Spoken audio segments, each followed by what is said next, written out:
Okay, blessings, everyone. Welcome to Fatima Hanif Show. We have another amazing guest today that I'm so excited about. So, Nyada Batiste is a healthcare tech leader, community organizer, and self-talk herbalist based in the Bay Area. By day, she navigates high impact operations as a senior manager in health tech. By evening and weekend, she channels her passions into community elevation and somatic wellness. Nyada serves as the Chief Operating Officer of Lady Echelon Project Incorporated, empowering youth through career exposure and mentorship, and is the founder of Hun-Tea, a wellness company crafting custom botanical tea blends and mood-based mocktails dedicated to cycle breaking, intentional rest, and sustainable leadership. She bridges the analytical corporate world with deeply rooted community healing. Welcome, Naida. Hey, Nye. Hey Fatima, thank I you for said I'm gonna having start. me. Yeah, you're so welcome. No, thank you. Thank you. You're so welcome. No, thank you. Thank you for being here. Thank you for taking out the time to be here. I greatly appreciate it. Of course. I had to be a part of this. Even though I was a little nervous, I was like, I gotta do it. I gotta be a part of this. Don't be nervous. I'd be like, oh, there's no reason to be nervous. It's just gonna be regular Fatima.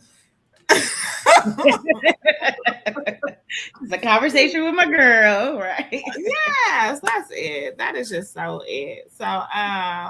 So we're gonna dive in. So this is the welcome. So I'm gonna start off with the welcome and just tell the audience who you are today. Like, who are you? Yes, I know I read the bio and everything, but I know there is so much more to you than that. So please.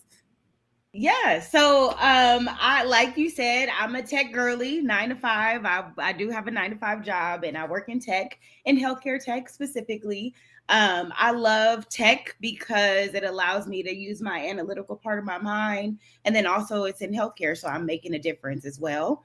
But as you mentioned, I part-time have my own business, so I'm an entrepreneur running that on the side of my desk as well. And then I also support, which is the love that I do, and the hard work that I do specifically is Lady Echelon Project. So really supporting that mission and pushing and trying to support as many youth as we can. So I juggle all those things, but who I am a sister, a daughter, a partner, just a girl, doing a lot of different things, but trying to do it all and trying to really just make a difference in the world and make impact, just in wherever I am in this world, just trying to make as much impact as possible. Well, thank you for all that you do. Because I know all that you do. And I know that it's greatly appreciated. Now, I want to, of course, we start. So, this show, I start off with a picture or childhood because before the titles, before the accolades, awards, everything, there was a child. There was an amazing child. So, like, I just want to know. I just want you to tell us more about this little person. Like, what did they dream of becoming? What made them laugh the hardest? Like, who was this child? Yeah, so this little sweet, little innocent, little voice girl is Nyada. She is a loving, creative daydreamer, creative seeker of any type of outlet that she could, whether that be singing, dancing, performing, drawing, crafting. Um, you know, as I got a little bit older, even leaning into that entrepreneur spirit early on by, creating earrings and selling them at the flea market and things like that. So I've always just been a super creative little person and super curious and always felt just very unstoppable. And so she just loved to have a good time. She was the life of the party. She still is the life of the party, still loves to do all those things. But just, the world was big, right? And back then, nothing was out of limits back then, right? And so I remember wanting to be a mermaid at one point. And people had to talk me out of it. I was like, no, I can be a mermaid. I can do that. Like I want to be Ariel. I don't care what nobody say. And just I can imagine like if I was a black mermaid back in the day, I really would have been like, no, I'm a mermaid. I probably would have been in Vegas being a mermaid right now to this day. But from there, I dreamed big. So I wanted to be a mermaid. Then I was like, I want to be a veterinarian. I really always wanted to be a nurturer and take care of people, things. So I can kind of still see that today. That stuck with me. Yeah, that's her. And clearly animals too. So Animals. yeah. Yes. I got my little furry buddy right now. I'm a dog mom. Yes. Hard work. It takes a lot of patience, I know for sure. Now, if you could hug this little girl today, like what would you say to her? Oh, if I could hug her, I would tell her that to keep shining, live loud as hell, keep your confidence. Don't dim your light for anyone. And I would just tell her that she doesn't need to perform or achieve anyone's accolades to feel worthy, to just continue to do whatever you want to do and press forward and never let anyone try to dim your light. That's what I would tell her. Like, just keep doing it, girl. Don't let anybody talk you out of it, or don't let anybody, put their stuff on you. You just keep pushing, you keep shining, and you keep living your life and keep smiling. That's exactly what I tell her. Most definitely. Now, what narrative did you once believe about yourself? A narrative I once believed about myself is that honestly, like I wasn't smart enough to get into tech. Although, living here in Oakland in the Bay Area, I live between here, Vallejo, and even in Sacramento. We always, I saw the tech industry growing. I saw that, that was where the money was and that's what everybody wanted to be. But I kind of second guessed myself and I kind of thought like, hey, do something else. I don't know if you have what it takes to get into tech. And I kind of believed that initially especially when I was going to college early on. I let that get to me because I didn't see a lot of people that look like me in those classrooms. I was taking very complicated bio classes back then, heading into medicine and again, adjacent with tech on the side as well. And so I kind of believe that, hey, this is too hard. You're not made to do this type of work. Maybe you need to kind of step it down and go a different pathway. So, what moments do you think helped change you the most? Within those moments, what have you unlearned, especially about, that narrative? Yeah, I think along the way, I was able to find mentors, right? So people that believed in me and saw something that I didn't see in myself initially. So leaning into those people, talking to those people that were already kind of in the places and the pathways that I wanted to be, really making sure that I, drummed up the courage to ask them the hard questions, to ask them about their journey, to have them look at my resume and my documents to get their insight, to see exactly, what I should do to make myself feel confident and feel like I could do some of these jobs. And so I think that was the key thing, was just like finding those people who were cheerleaders, leaning into that. What do they call it? Imposter syndrome, recognizing what imposter syndrome is and putting a face to it and saying like, nope, I can do it. And, a lot of people learn on the way, and just seeing some of those things and kind of seeing behind the doors that everybody, even that are in those roles, don't know it all. Then that's when it just opened up for me of like, you know what? I'm actually smarter than that person. I can do it way better than them. So let me go ahead and, continue moving in that direction. And those doors started to open up for me once I just like unlocked that piece of like, I'm just as smart as those people. I need to just not convince myself or, mole in these places where you just really start to think down on yourself or think that you're not smart enough. Stay away from those places. Stay away from people who bring that out of me, and lean to the people who are cheerleaders and who are motivating and helping me grow and learn. That's good. I'm happy for you, man. So who you think helped you the most become the woman that you are? I would have to say my beautiful mother. I gotta give it to her. Um, she I'll say first I'll say my mother for sure, but of course it's generational, right? It's her mother Mhm. and it's her mother before her who installed the things that are in her. And so coming from generations of very strong, independent, hardworking, um community led women helped me to become who I am. And so specifically my mom, because, I spent the most time with her, especially, and raised in the household.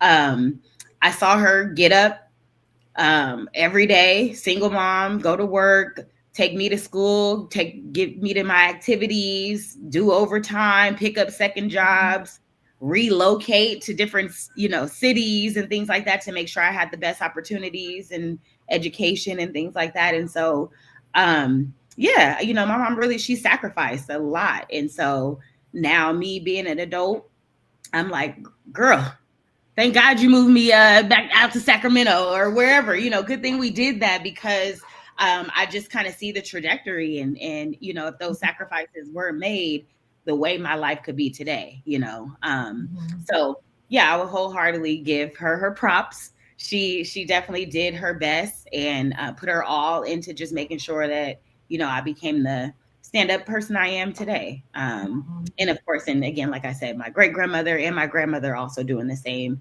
to instill that in her as well.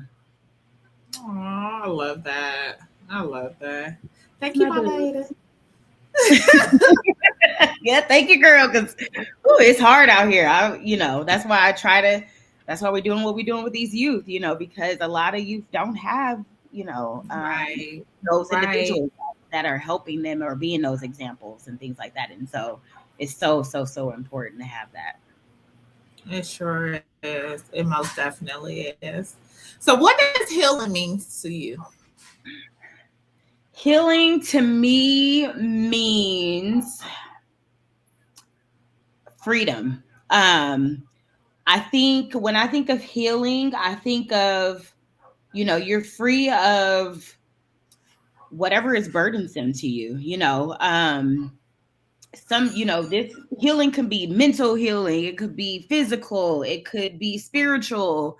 So I think it's like when you free yourself of those things, whatever that is, whether it's an ailment or something blocking you, I feel once you hit that becomes your true freedom for yourself.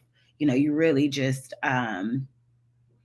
unlock a lot for yourself when you lean in, you lock in, and you free yourself of some of those things that are causing you harm, whatever it may be.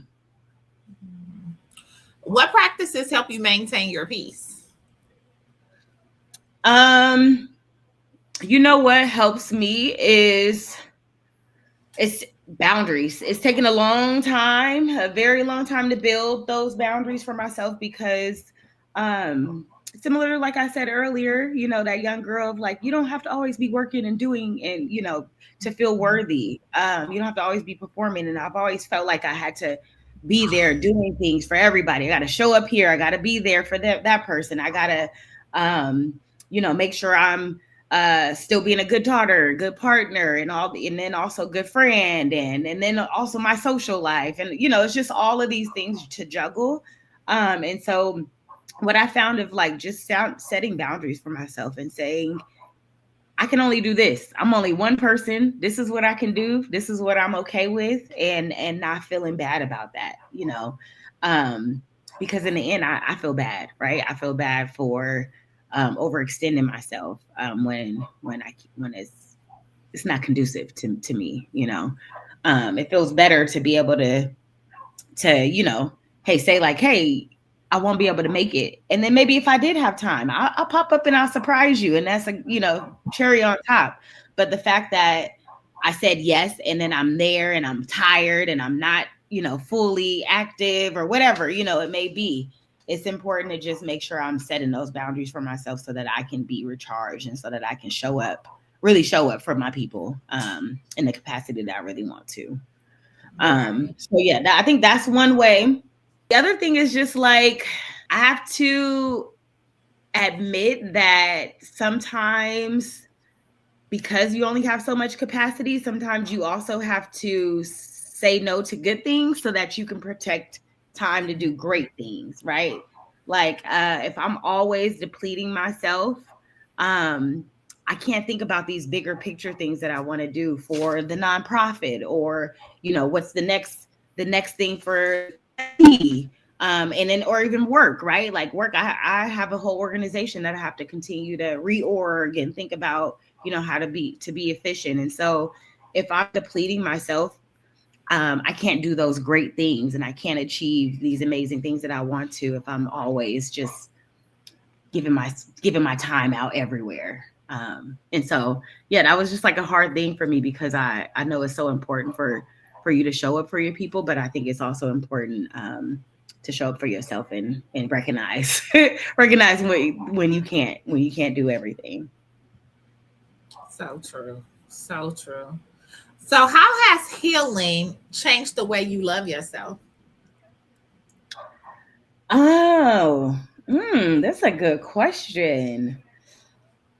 Um, Healing has taught me, I would say, it's intentional, right? Like I've learned to be intentional with myself. So a part of creating Hun-Tea was just not only just the mistrust in healthcare overall, all the things that go on, especially for women of color in the healthcare system. It was also because I was just like, I need to actually make time for myself, right? And the way I kind of pictured that initially was like making my tea, making my coffee, doing some of those things. And so um I just really, again, like be intentional, and I set that time for myself. Um with Hun-Tea specifically, I was able to say like, okay, I'm working on my business, but I'm playing in herbs and flowers and floor, all kinds of stuff. I'm playing around in herb. Tasting stuff. So it was really, again, like fun for me, and I was able to use my creativity. And it was also intentional time, right? I was like, okay, I'm gonna craft. Today I'm gonna spend some time crafting a specific blend, or I want to try out this, new herb and learn more, and um, study this specific herb or whatever it may be. These were intentional things that was doing. And so I think that allowed me to create space for myself in a busy, having a busy schedule. It allowed me to create space. And then from there is kind of like what I started to do with Hun-Tea, was just like, we all need a little bit of that, right? We all need to just like take a moment, whether it's tea, whatever it may be, but just taking a moment to yourself, being intentional, speaking highly into yourself. For me specifically, when I'm trying to focus in on healing and reducing stress and things like that, I like to look at the florals and the herbs expand in the water. So it's just like it's a routine that I've created. Specifically with intentionality. And so that, I think that's specifically what I've learned, is just that before, healing was like, or self-care was just like, okay, go get a massage, or go do something, go out, go spend money, whatever it may be. It was something like that. And I was just like, hey, I don't always have time for that. Let me figure out what I can do, what's something that can help me really reset, and have a moment for myself when time is when I have none, not time is tapped, kind of thing. I think it's something I'm continuing to learn. It's a balance that it's a skill. I'll say it's a skill that you have to continue to learn. And learning how to balance all of it is depending on what's on your plate, is going to change. So I think for me, it's just being mindful that I do need to take that time, and then just creating that routine for myself, so that it is a part of, my day to day, so that I'm not skipping time for myself as well. Well, thank you for loving on yourself, okay? Because I appreciate your tea, okay? Okay, I appreciate your tea very, very much. And it's funny because even though, of course, drip blend is my favorite blend, I what's the other one? Man, I think I tried resilience, and it was good too. But I love. Mhm. Let me tell you, and I'm gonna share out. And this just, I appreciate you for the drip blend. I've been healing myself, my body, and sometimes it takes time, right? Sometimes we think Mhm. that, oh, in the first 30 days that something will, we'll see some sort of change or whatever. But as I am going on, like my second month, I'm seeing change more so now, right? Mhm. And I appreciate you for being a part of that with me. Even though I'm doing so many things, and I know I'm doing so many things for myself, right? People are like, how do you keep up with this? I don't know how, but like I have such this goal to heal my body and to get rid of these fibroids. And I know that your tea is a part of that, because even with my iron drink that I use drip blend in that as well, with the blackstrap molasses and the Right. Celtic salt and the coconut water. So for my electrolytes, and like TMI, but it's okay. Seeing my menstrual cycle this second time around, because I done had two menstruals during this process, and seeing it Mhm. this second time around, I noticed how it has slowed down some. So the flow, Amazing. yeah. So like I greatly appreciate you and your mind for crafting up however you saw fit for that, because I drink it every single day. I drink it with the iron drink, and I drink it just by itself as well. And I appreciate you. And it's a good blend. So like I love it. Yeah. No, honestly, that's the key thing. And I created Drip Blend because also I suffer from fibroids, right? And so it was kind of like an experiment for me. And a piece of it is being consistent. And sometimes you can fall off, sometimes you're on point and you see the progress, and that gets you excited and it keeps you going and things like that. And so um thank you for motivating and keeping me going, hearing your story, hearing your journey, helped me to just like also just be like, okay, yep, a lot of us are going through this. I'm doing the right stuff. We got to just keep talking about this stuff, because a lot of women, especially women of color, are suffering in silence, unfortunately, and they're Right. just dealing with it. And so I think the more we talk about it, the more, specifically drip blend, I made it because historically I'm not green tea. No, I can't do the green tea. I need something that has to have body, right? And so, with drip blend specifically, I wanted not only for you to not feel like you're taste drinking dirt, sometimes, because some of those herbs, especially burdock root, some of those roots and herbs and things can taste like that.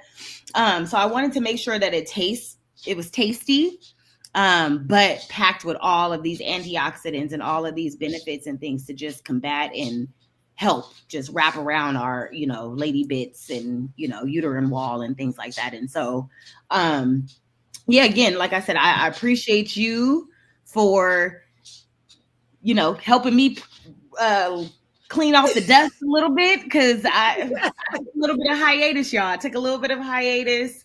I was just like, oh, I It got so much happened. going on. It And happened. Fatima came to me and she was like, "Nah, you got to get back on it. You got to get back on it. We got to keep spreading the gospel and sharing these herbs with everyone." And so, yeah, no, I appreciate you for not only supporting me by getting the tea and being a testimony to the tea and what it can do, and just what natural healing can do overall, not even just the tea, just all the things that you're doing. But yeah, and then also just again like telling your story, because there's so many of us that are dealing with it and don't know what to do, and a lot of us don't want a surgery. So understanding and No. knowing about these alternatives are really, really important. Very important. Very important. So thank you. Thank you so much for what you do. So what are you still learning at this point in your life? In my life, I am still learning. Well, I overall say I am a firm believer that continuous improvement, like we always have to improve, right? There's always room to grow, to push yourself and things like that. And so I'm learning just to not get comfortable. Sometimes you can, get a little comfortable. I'm like, I'm in a good spot in my role and my job. My business is taking off and things like that, or is doing well. We're getting a little bit of hype with the Lady Echelon project and things like that. But I'm just learning to relish in the accolades and making some of the progress that you've made and hitting the goals and things like that. Sit in that, reward yourself and things like that. But just continue to push yourself. For me, coming on here was one thing. It's like although I work from home, so I'm always on screen, I'm always meeting and talking to people. But I shy away from it when it comes to my business and things like that. Like even my, Hun-Tea, you're just now seeing my face on Instagram and things like that with Hun-Tea. Because I just like being in the background. Even with Lady Echelon, I'm in the background. I like to just, I'm in the operations. Let me get it done in the background. Someone else can be the face. And so that's somewhere I'm pushing myself. It's just like, I've got to tell these stories. I've got to help people relate and understand what I'm doing, because you never know who's watching, right? It could be a little Nyada watching, and seeing exactly what I'm doing and see herself in me and then feel like, hey, because of her, I can do it and things like that. So I think that's what's important. I'm challenging myself to step into the spotlight a little bit more, not for the attention or anything like that, but really just to connect to more people. And this, like we just talked about, again, like with fibroids or uterine cancer, whatever it is, a lot of women are dealing with different things, or a lot of people overall, are dealing with a lot of different things and a lot of mistrust in healthcare. And so a part of building trust is building relationships and having some of this face time with people. And so, I'm just pushing myself to get out of my box a little bit. I feel like I'm an overachiever, but in the background, I like to, be in the back.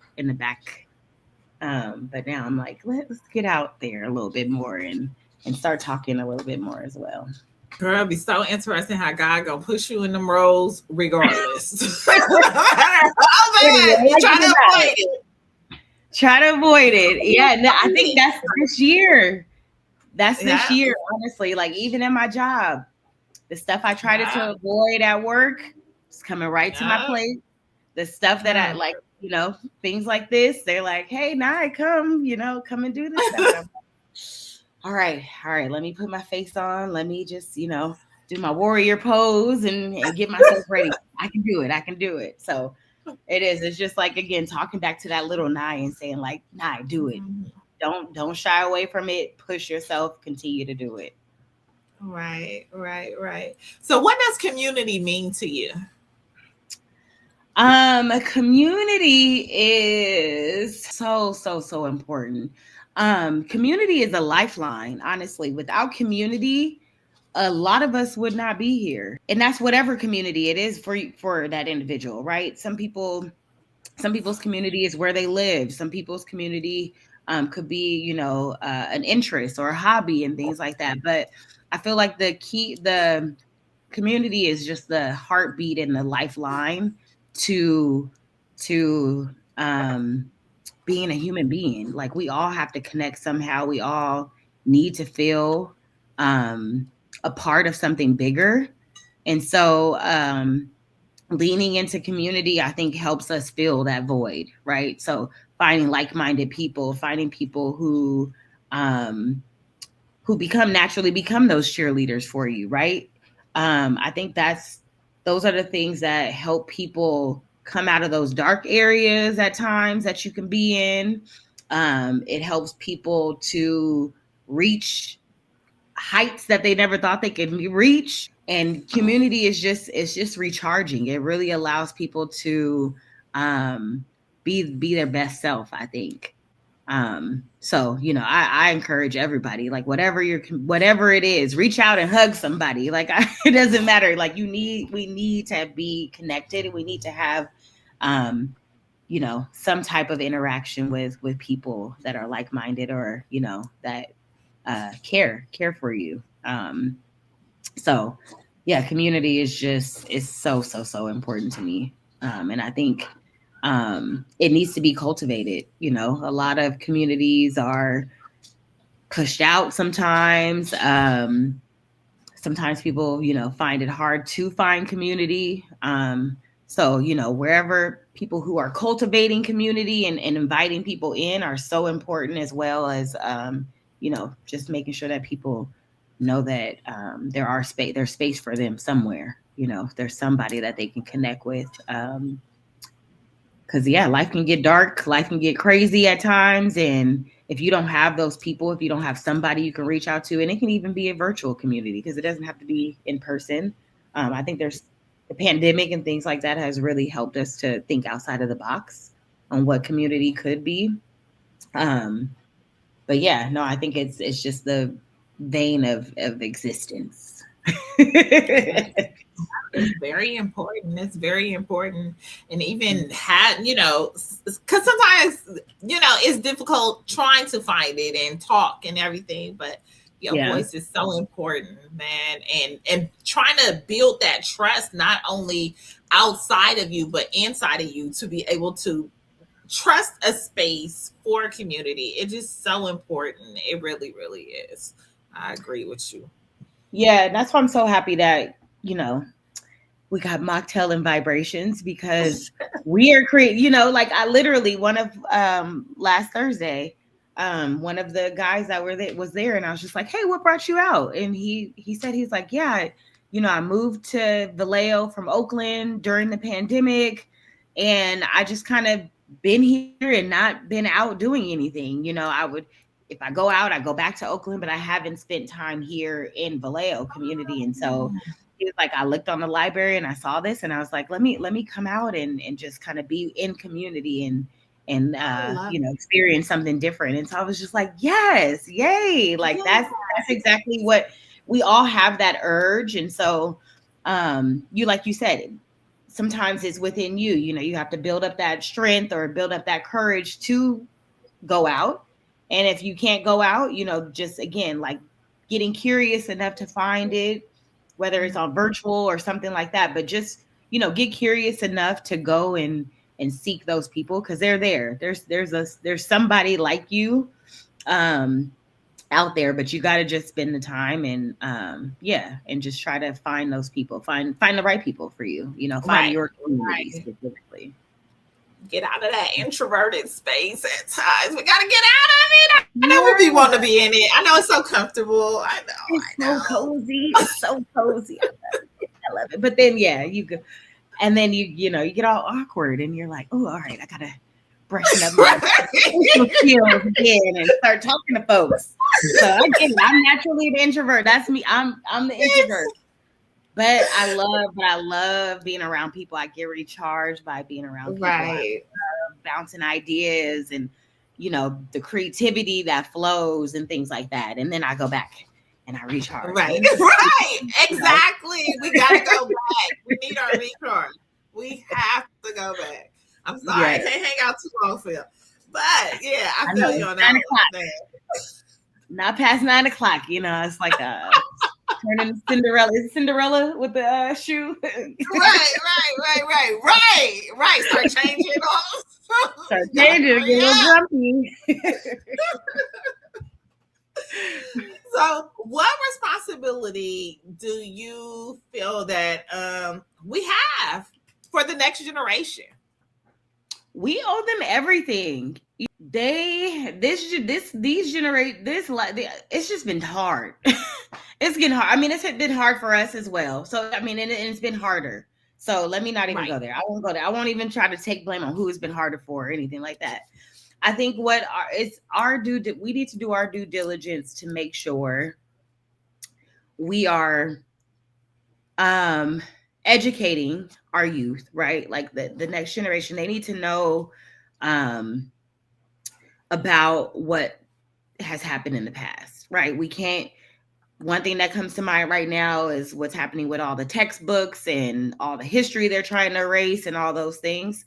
So that's one thing that comes to mind, is like, it's so important that we ensure that our kids, our, race, our communities, they know the history and who we are and what we've come through. And it's so important for them to know that, because knowing that helps you to create a sense of self, right? Knowing your history, knowing the amazing things that your people have done is going to help you become, step off of their shoulders and become who you are. And so I think that's really important for us to do, is to protect the history that is actively trying to be removed. So I think that's one thing. The other thing is there's something interesting happening right now, where a lot of people are scared. There's all of the stuff that's going on with the food, right? You can't trust the food. You can't trust the medicine, right? There's so much mistrust. You can't trust politics. There's so much mistrust happening right now. And then what's going on in what's that in, oh my gosh, what is it, Gary, Indiana, and in Memphis right now as well. It's so much happening right now, right? And so I think it's important for us to really slow down, see what's going on, and start to prepare ourselves, right? And so when I say prepare ourselves, I'm like, again, you see the food, you see the data centers, you see the water shortages, you see the power outages, you see all that. How are we going to get prepared when things get crazy,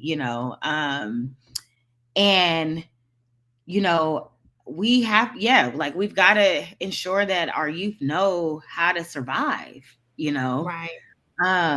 So I don't know. It's like, really, like, those are the things that are really coming to mind. Is just like, we got to get back to the old stuff. We got to learn how to farm, Yes. We got to learn. My sister is homesteading right now. She got the chickens in the back. I got a So we got to learn these things, and unfortunately, we grew up in, I've grown up in a big city, so I never knew how to do any of this stuff. A lot of the stuff that I'm doing, I see you doing some of your indoor hydroponics as well. And so, just learning all of this stuff so that we can take care of ourselves is just going to be so important. And so I think us learning as adults, because I feel like we, especially here in the city, if you're a city girl, you probably don't know any of that stuff. We got to slow down and we got to get back to that, right? And then we got to teach our kids and the youth and everyone. We got to learn how to sustain ourselves. And then, like I said, and then the other part is just like knowledge of self.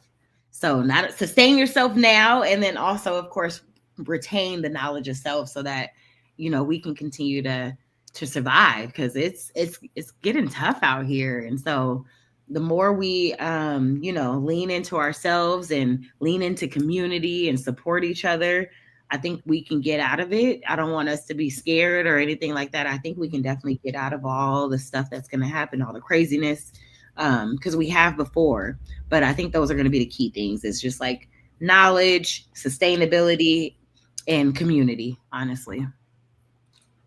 It's so interesting that I had this conversation earlier about and with an elder, right? About, and then they was discussing about their elder, and I was like, that information, how did that information get lost being passed down? That information needs to be passed down some way, somehow, like whether it's through the writings or whatever, because clearly, like you said, they're getting rid of our books and everything. So within the household, within communities, like we really have to have this in writing to be able to hold it and share out with these kids and let these babies know.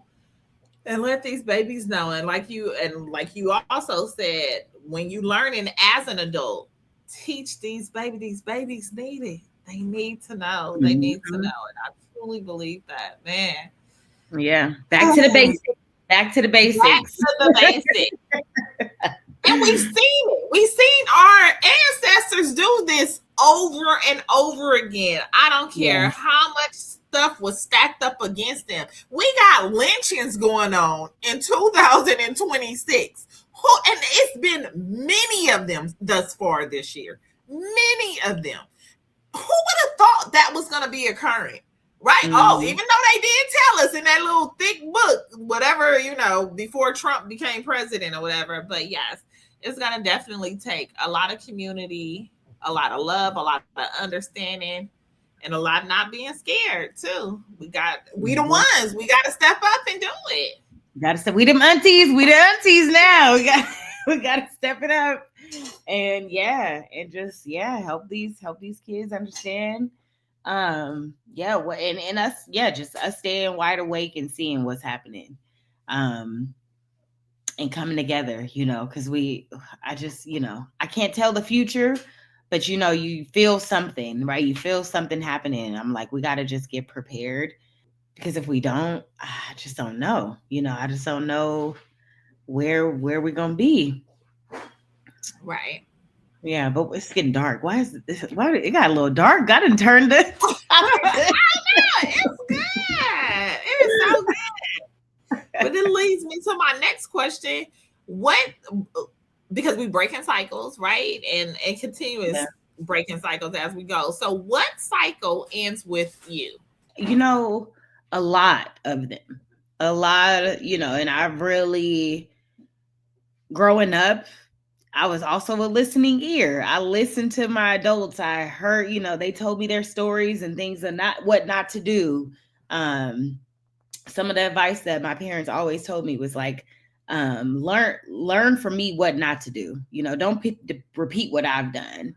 And so that stuck with me my whole life, really. And I still think about it to this day, when I make decisions and things like that. And so I'll say small generational things of like teen pregnancy ended with me, home ownership, although my great grandmother started it, this is going to be a part of my generations on generations on generations. I'm in my great grandmother's house right now. We were able to retain and keep her house.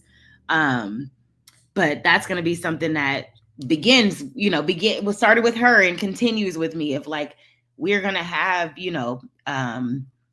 generational wealth because of the commitment and the learnings and the teachings and the sacrifice, that my family has made. The other thing I would say, the other generational curse that will end with me is, this is a really good question. I would say, And not curse, cycle. yeah, cycle.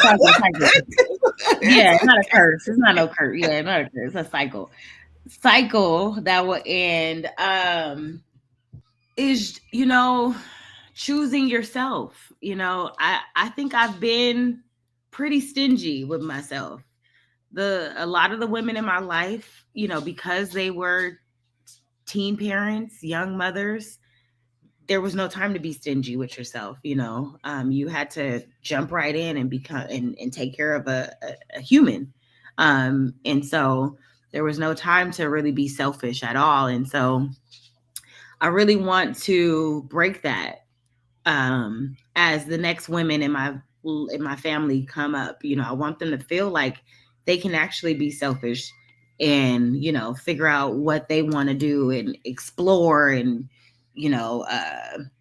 be as creative and try out as much stuff as they want.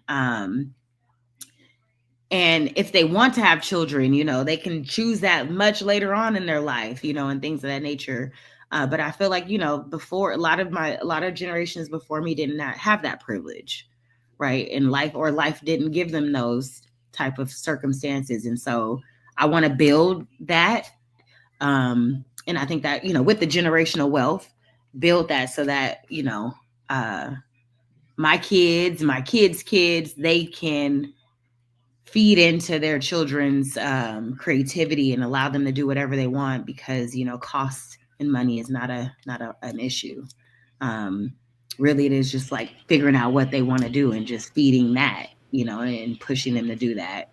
um, yeah, so I think that's something, that's a cycle that I want to continue, and I want to make sure that everybody after me has that privilege to actually be selfish and figure out what is it that they want to do, and build the life that they want.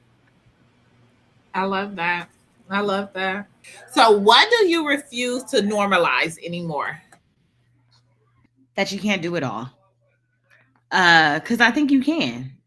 I think, like, I'm in a perfect example of, like, you can do it all. I've been told of, like, oh, well, you can't do that. Or whatever. I've been told so many times that I got to give up something, right? I can't do it all. I can't do the nonprofit. I can't be an entrepreneur. I can't work the 9 to 5. And I think, you can do whatever you want. You can do whatever you put your mind to. Um, and it just depends on, you just have to look at it. It's perspective. For me, perspective is back to, what is that? The tortoise and the hare story back in the day, where it's like, the tortoise is moving slow, but he wins the race, right? Because it's slow motion, it's still motion. He's still going, he's still doing it. You don't have to go fast. You don't have to, it's not a race. You're doing this at your own pace. If it's something that you're passionate about, if it's something that you like, you may pick it up. I picked up Hun-Tea initially, and I was all in, and I sat it down for a little bit, but I picked it back up, and so I think it's just whatever it is that you want to do in it, and you feel passionate about it. Even if you're doing an hour spending an hour towards it, or a day or something like that, or just once a week, whatever it may be, as long as you're putting effort towards it, you can do it, and it can be successful. So yeah, I mean, I think it's just, time management and all those things come into play. You got to, play out all that stuff so that you are successful. You don't feel bad about, not completing things, but ultimately you have to do it little by little, and it's gonna turn into something. Especially, again, if you're passionate about it and it's something that you want, then you can push forward and you can do it. And then if you feel like you can't, get friends like Fatima, and she's going to tell you can do it, and help motivate you and push you, and you're going to feel awesome about it. And so, yeah, no, I think it's just encouragement that sometimes life is going to be hard. Sometimes it's not going to go the way you want it to go. But if you're passionate about something, if you want to see something, just keep pushing and keep putting some time towards it, and it will come, and it will turn into something. It will turn into something great. Because God tell us we can have whatever we want. Whatever. We the ones that place limitations in there. Why do we place the limitation? Because we lost our whimsy. We lost our whimsy. I don't know what happened. Right. We lost our whimsy. Right. Get that whimsy back. Know that you are capable of whatever you want, and you able to adjust it at any time. It doesn't stop the challenges or anything, but you're so capable of pausing and making the adjustments. Yeah, because it's gonna work out for you. It's your life. How your life not gonna work out for you? Exactly. And if it don't, if it take a turn, just keep at it, and it's gonna turn back around. Really just stay positive. It's gonna turn back around. But yeah, I think that's the thing. It's like I think people need to hear more of, like, life doesn't go perfect for everybody. Nobody is exempt from anything. Stuff can happen to any of us. And so the more you realize that, you're not going to feel like a victim, right? You're going to be like, all right, had a feeling something was going to come. All right, you came. Now let me figure out what I'm going to do, how I'm going to pivot, Right. But yeah, it is. It's just like, if it's something you want to do, just keep doing it, and it's going to come out. It's going to work out for sure. It really is. Okay, so now we're going to go to our segment of the show, Rapid Fire. So I'm gonna say one word, and you gonna say one word with it. Okay, Okay. you ready? One word. Okay. Okay. Yeah, I guess one word. I mean, if it's longer, if it's a couple words, it's not gonna kill it. It's not gonna stop Okay. nothing. Okay. So peace is, Alignment. joy is, Love. love is, Legacy. purpose is, Freedom. freedom is, Enlightenment. healing is, Peace. community is, Necessary. legacy is. Honor. Okay. Thank you. Ooh, So I like that. I like that. I had to think very deeply because I tried to stick with the one word. I wanted to say more, but one word, like one word is powerful. So I love that. Thank you. so what advice would you give your younger self? I would tell my younger self, don't be overcritical of yourself. You know, just live, you know, just live in the moment. Don't think about it. I think I've spent a lot of my youth thinking about what people thought about me or worrying about what, um, what people would say or whatever, you know? So that's what I would tell myself. It's just like, who cares? Live out, just do you, girl. Do you, don't care about what people say, and don't be critical of yourself. Just live freely. What would your younger self tell you? Mm. She'll tell me travel more. No, I'm just kidding. We're gonna get there. We're gonna get there. I promise you. You travel a No, lot though. I do travel. Yeah. I'm just being selfish. No, she would tell me, have fun. You know, continue to have fun. I think life can get serious. Life is serious sometimes. But that reminder to just like have fun, live in the moment. You know, this is all the time we have right now. You know, for all we know. So yeah, I think that's what that she'll tell me because she was a fun little, cute little girl. But you do travel a lot. You be on the go. I love it. I love it. So you keep your whimsy, even though you may be in your head a lot, thinking that you don't. You do. You really do. I be like, I be so excited when you be going somewhere because you be doing the little excursions, everything. Like you're so fearless. And I love that about you. I love that energy about you. Like you're so fearless. Thank you, thank you. It's taking some time because I think I went through a moment where I was like unsure of myself a lot, and then I'm like, I'm gonna do it. I'm just do it. And sometimes I'm scared. Yeah, some of the stuff I be doing, I'll be like, "Whoo, all right, am I gonna really do this?" And I know my mom be scared. She be losing her mind, like, "Oh my god, what is she doing? Why?" But yeah, I don't know. It's just something about just like I just feel like I have to. I just want all the memories. That's what it is. It's just like I want to have all these amazing memories, and when I'm old and can't travel and can't do any of those things, I want to be able to think back or look at pictures or whatever it may be and just have those memories. Because it's just life is just so cool. The world is just so cool and amazing, and so I'm just like I want to learn it all while I'm there because I don't know when I'm coming back. I just feel like I got to do it all, learn it all, and see it all, taste it all, eat it all, whatever it is. Like because typically it's just like you just don't know, especially traveling too. It's like it's so expensive. It can get expensive and you don't know when you might be able to find that flight deal. So I'm like, while I'm here, I gotta take it all in because when I get back, it's back to the grind. So I'm a firm believer of like play hard or, work hard, play harder kind of thing. Yes. Yes, I agree with you on that one. What does freedom look like for you today? Um, Today, freedom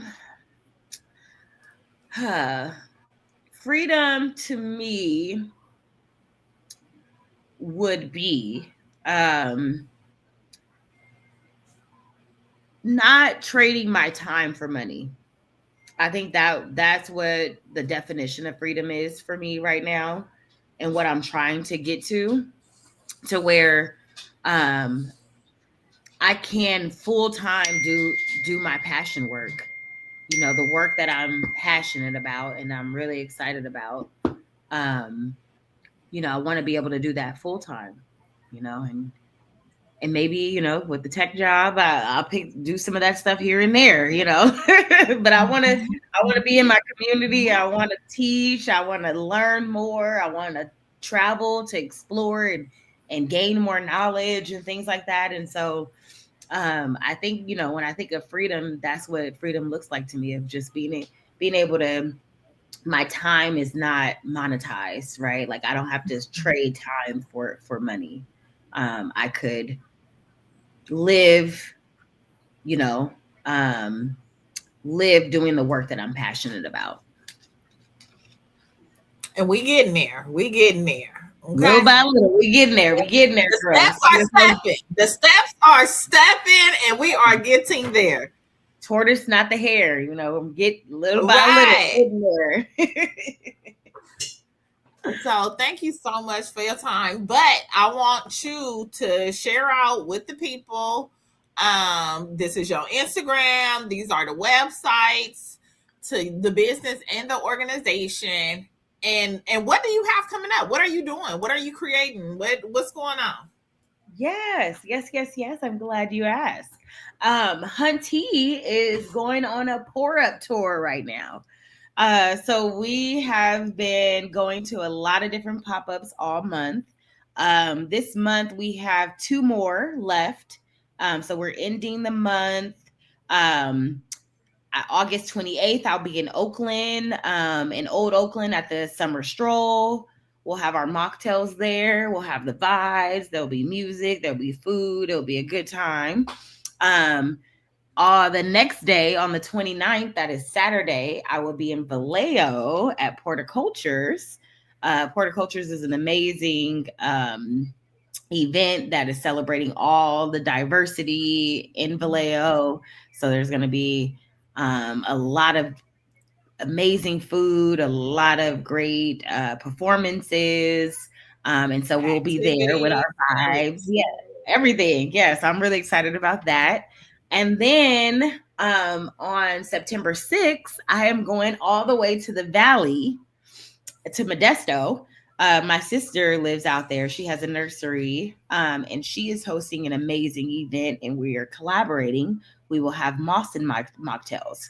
So we'll be doing a terrarium building, and I'll be having my mocktails there as well. So really, really excited about those events. But again, Oakland, Vallejo, Modesto, if you're in the Valley, you can find me wherever.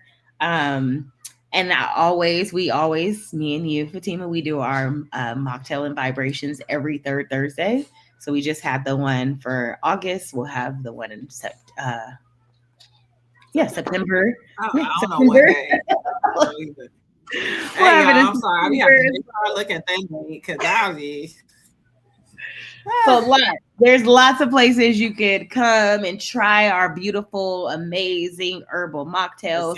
Drip blend, your favorite blend, is made into one of those mocktails as well. So yeah, I come out, hang out with me, come chit chat, come learn about some herbs, and come be in community. These are amazing events that again are all completely free and open to the community.